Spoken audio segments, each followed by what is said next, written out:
তাপমাত্রা নিয়ে সুখবর দিল আবহাওয়া অফিস।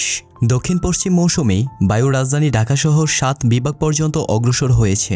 একই সঙ্গে মৌসুমি এই বায়ু আরও অগ্রসর হওয়ার জন্য পরিস্থিতি অনুকূল রয়েছে। এতে সারা দেশে ঝড় বৃষ্টির প্রবণতার সঙ্গে তাপমাত্রা কমতে পারে বলে জানিয়েছে আবহাওয়া অফিস। শনিবার সকালে আবহাওয়াবিদ মোহাম্মদ বজলুর রশিদ স্বাক্ষরিত পরবর্তী ৭২ ঘন্টার জন্য দেওয়া এক বিজ্ঞপ্তিতে এসব তথ্য জানানো হয়েছে। বিজ্ঞপ্তিতে বলা হয়, লঘুচাপের বাড়তি অংশ ভারতের পশ্চিমবঙ্গ থেকে বাংলাদেশের দক্ষিণ পশ্চিমাঞ্চল হয়ে উত্তর পশ্চিম বঙ্গোপসাগর পর্যন্ত বিস্তৃত রয়েছে।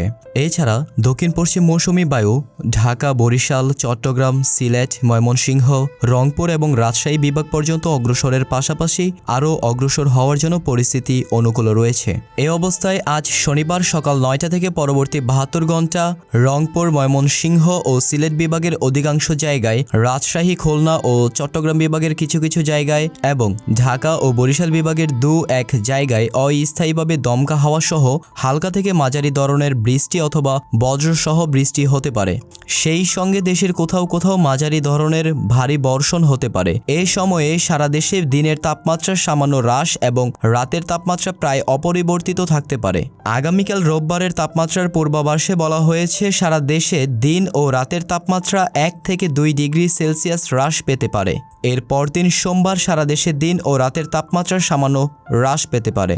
বর্ধিত ৫ দিনের আবহাওয়ার অবস্থায় বলা হয়েছে, দেশের উত্তরাঞ্চলে বৃষ্টি অথবা বজ্রসহ বৃষ্টিপাতের প্রবণতা হ্রাস পেতে পারে।